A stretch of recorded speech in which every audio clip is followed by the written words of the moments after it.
नमस्ते, मेरा नाम वंदना सरोज है और इस वीडियो में मैं बात करूंगी सिबिल स्कोर या सिबिल रिपोर्ट से जुड़े हुए किसी भी इश्यू को आप कैसे सुलझा सकते हैं। सिबिल क्या होता है, सिबिल स्कोर क्या होता है, सिबिल रिपोर्ट क्या होता है, ऑलरेडी खराब सिबिल स्कोर है आप उसको कैसे सुधार सकते हैं और खराब सिबिल स्कोर के साथ आप लोन कैसे ले सकते हैं। इन सारे टॉपिक्स पे ऑलरेडी वीडियो बना चुकी हूँ। इन वीडियोस का लिंक आपको डिस्क्रिप्शन बॉक्स में मिलेगा, वो आप पहले देखें। सिबिल इश्यूज में बहुत तरह की प्रॉब्लम्स आती हैं, जैसे कि ऐसा कोई लोन या क्रेडिट कार्ड जिसके लिए आपने कोई कभी अप्लाई नहीं किया लेकिन वो आपके नाम पे सिबिल रिपोर्ट में दिखाई दे रहा है।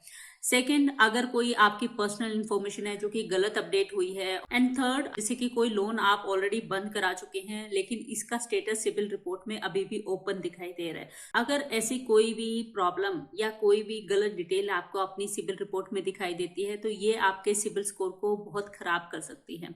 और अगर आपका सिबिल स्कोर ऑलरेडी कम है और खराब है, उस केस में ऐसे सारे इश्यूज और डिटेल्स को ठीक करा के आप अपना सिबिल स्कोर भी सुधार सकते हैं। आने वाले टाइम में आपको जब भी क्रेडिट कार्ड या किसी तरीके के लोन के लिए जरूरत पड़ेगी तो यही सिबिल स्कोर या क्रेडिट रिपोर्ट आपकी चेक की जाएगी। पहले आप अपना सिबिल रिपोर्ट निकालें। सिबिल रिपोर्ट में आप देखें कि क्या क्या प्रॉब्लम्स हैं, कौन कौन सी डिटेल्स आपको ठीक करानी है। उसके बाद जिस बैंक ने वो इन्फॉर्मेशन दी है, जैसे कि अगर कोई बैंक है जिसका ऑटो लोन वहां पे मेंशन है जो कि आपने ऑलरेडी बंद कर दिया है लेकिन अभी भी ओपन स्टेटस में है, तो आप उस बैंक को पहले डायरेक्टली कांटेक्ट करें।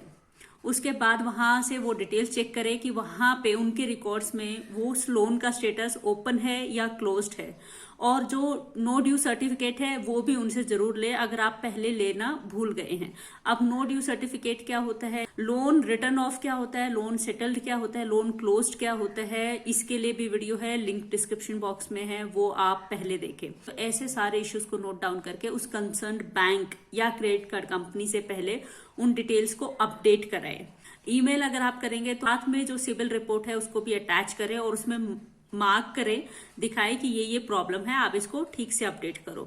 जैसे ही आपका बैंक या क्रेडिट कार्ड कंपनी उस इश्यू को रिजॉल्व कर देती है, उसके बाद सेम इंफॉर्मेशन 30 to 45 डेज के अंदर या मैक्सिमम मैं कहूँ 2 मंथ्स के अंदर वो बैंक या credit card company credit information company को भी वही इंफॉर्मेशन पास ऑन करते हैं। तो क्रेडिट इंफॉर्मेशन कंपनी जो कि आपकी सिबिल रिपोर्ट बनाती है वो अपने रिकॉर्ड्स में उस डिटेल को अपडेट करती है। तो इस पूरी प्रोसेस में ऑलमोस्ट 2 मंथ्स का टाइम लगता है, 2 महीने का। तो 2 महीने के बाद आप दोबारा से अपनी सिबिल रिपोर्ट चेक करें और अगर आपको लगता है कि डिटेल अभी भी अपडेट नहीं हुई है और बैंक ने ऑलरेडी अपडेट करके आपको प्रूफ भी दे दिया है कि हमने डिटेल्स अपडेट कर दी है, तो जहां से भी आप अपनी सिबिल रिपोर्ट निकालते हैं उसी कंपनी में उस इश्यू को रेज करना है। अब डायरेक्टली बैंक या क्रेडिट कार्ड कंपनी के पास जाके आपने ये डिटेल क्यों अपडेट करानी है, इसका रीजन ये है कि जो क्रेडिट इंफॉर्मेशन कंपनीज है, जैसे फॉर एन एग्जांपल सिबिल जो कंपनी है, उसके पास इतनी अथॉरिटी या परमिशन नहीं होती कि वो आप जो डिटेल ठीक कराना चाहते हैं वो आपके रिक्वेस्ट पे अपडेट कर दे।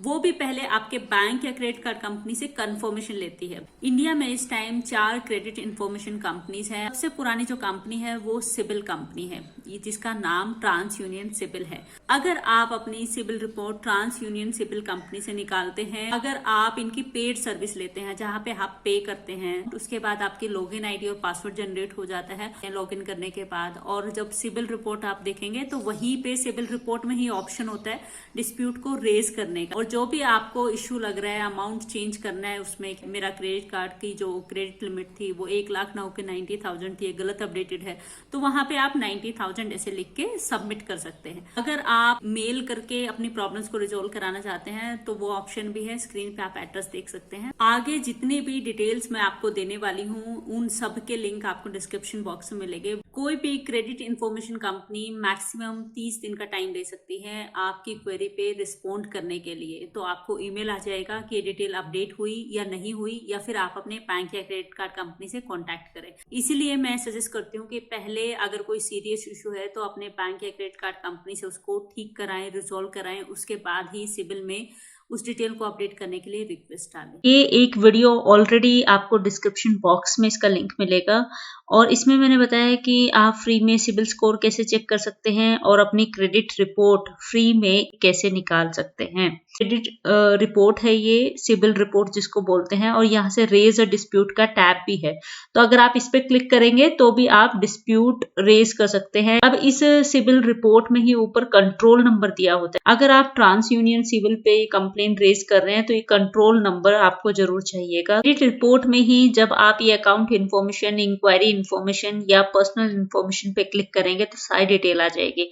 अब फॉर एन एग्जाम्पल यहाँ पे अकाउंट इन्फॉर्मेशन पे अगर मैंने क्लिक किया है तो जो जो लोन मेरे नाम पे रहे हैं या क्रेडिट कार्ड रहे हैं या इस टाइम है, उन सब की डिटेल यहाँ पे आ गई है। और अगर कोई ऐसा लोन या क्रेडिट कार्ड है जो कि आपके नाम पे है लेकिन आपने कभी अप्लाई नहीं किया, तो पहले आप बैंक से या उस कंसर्न क्रेडिट कार्ड कंपनी से कांटेक्ट करें। तो ये क्रेडिट कार्ड नंबर या लोन अकाउंट नंबर आप अपनी सिबिल रिपोर्ट से जरूर ले लें। मैंने गूगल ओपन किया है और यहाँ पे मैं डालूंगी सिबिल डिस्प्यूट, ये CRS डिस्प्यूट सिबिल। मुझे अपनी पूरी डिटेल डालनी है, जैसे मैंने दिखाया था वो कंट्रोल नंबर आप यहाँ पे डालें और जहाँ पे स्टार मार्क्ड है वहां पे आपको इन्फॉर्मेशन जरूर डालनी है और यहाँ से एक डॉक्यूमेंट आप सिलेक्ट करें जिसका नंबर आपको यहाँ पे देना है। जैसे मैंने पैन नंबर सिलेक्ट किया है, उसके बाद सबमिट होने के बाद अब इस फॉर्म में भी 4 कॉलम दिखाए गए हैं जैसे कि सिबिल रिपोर्ट या क्रेडिट रिपोर्ट में होता है। तो जैसे कंज्यूमर इन्फॉर्मेशन जो कि आपकी पर्सनल इन्फॉर्मेशन इस पूरे पेज पे होगी।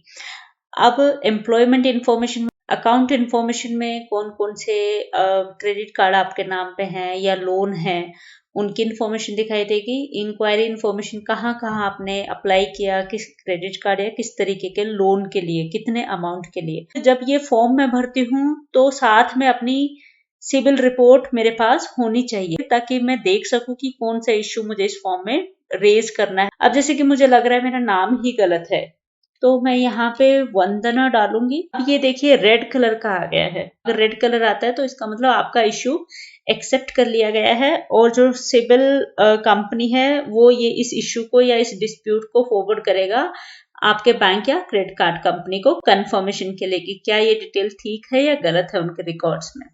अब सेकेंड, अगर यहाँ पे मैंने जेंडर डाला है तो ग्रीन कलर आया है, तो इट शोज कि ये जो आपने जेंडर डाला ये तो ऑलरेडी अपडेटेड है एज पर द रिकॉर्ड्स। जो थर्ड कलर है वो है ब्लू कलर। अगर आप कोई इन्फॉर्मेशन डालने के बाद आप अगर यहाँ क्लिक करते हैं और वो ब्लू कलर आता है तो इसका मतलब है कि ये इन्फॉर्मेशन हमारे पास नहीं है, तो आप अपने बैंक से या क्रेडिट कार्ड कंपनी से डायरेक्टली कांटेक्ट करें अगर आपको ये इन्फॉर्मेशन अपनी सिबिल रिपोर्ट में ऐड करानी है।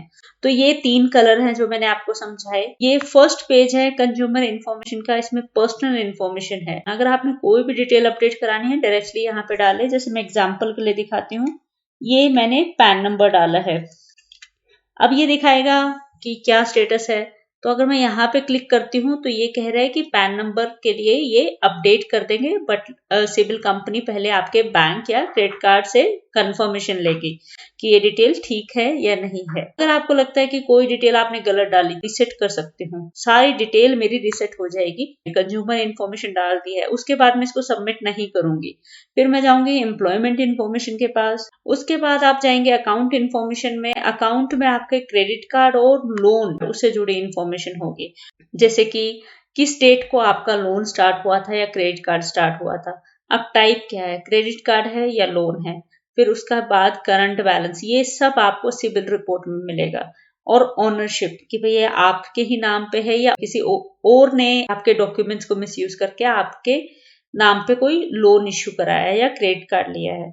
उसके बाद जाएंगे इंक्वायरी इन्फॉर्मेशन। जितनी बार भी आप लोन अप्लाई करते हैं या क्रेडिट कार्ड अप्लाई करते हैं तो वो सारी डिटेल्स यहाँ पे अपडेट होती है। यहाँ से टिक मार्क कर सकते हैं, अमाउंट को चेंज भी कर सकते हैं। जब आपको लगे कि मेरी सारी डिटेल्स मैंने यहाँ पे रेक्टिफाई कर दी है तो एक बार क्रॉस चेक कर ले ऐसे करके। उसके बाद आप करेंगे सबमिट। यहाँ इन्होंने मेरी डिस्प्यूट आईडी दे दी है। मैक्सिमम 30 दिन के अंदर ये आपको ईमेल भेज के स्टेटस अपडेट करते हैं। अब अगर आपको लगता है कि ट्रांस यूनियन सिबिल कंपनी में आपने फॉर्म भी भरा, आपको प्रॉपर रिस्पॉन्स नहीं आया या डिटेल्स अपडेटेड नहीं हुई है, जबकि बैंक में आपने डिटेल्स ठीक से अपडेट करा दी हैं, आप यहाँ से उस कंप्लेन को आगे बढ़ा सकते हो, ये फर्स्ट लेवल है। उसके बाद ये सेकंड लेवल है, आपके पास वो कंप्लेन आईडी या डिस्प्यूट आईडी जरूर होने चाहिए। और ये लास्ट लेवल है, ये इक्विफैक्स है, ये भी क्रेडिट इंफॉर्मेशन कंपनी है जिसको आरबीआई ने लाइसेंस दिया है। इसका भी लिंक मैं नीचे दे दूंगी। सबमिट अ डिस्प्यूट पे जाके, और अगर आपने ऑलरेडी डिस्प्यूट रेज किया है तो उसका स्टेटस आप यहाँ से चेक कर सकते हैं। क्रेडिट रिपोर्ट या सिबिल रिपोर्ट निकाली है एक्सपीरियन से, तो एक्सपीरियन का भी आप डिस्प्यूट रेज कर सकते हैं। ये है CRIF, ये भी क्रेडिट इंफॉर्मेशन कंपनी है। अगर आपकी सिबिल रिपोर्ट यहाँ से निकली है तो भी आप अपने इश्यूज रेज कर सकते हो। ऐसी इंपॉर्टेंट वीडियोस आप तक हमेशा पहुंचती रहें, इसके लिए वीडियो के नीचे जाएं, यहाँ रेड कलर का सब्सक्राइब लिखा है, इस पे क्लिक करके घंटी के निशान पे क्लिक करके ऑल सेलेक्ट करें। यहाँ से वीडियो को लाइक करें और यहाँ से दूसरों के साथ शेयर करें।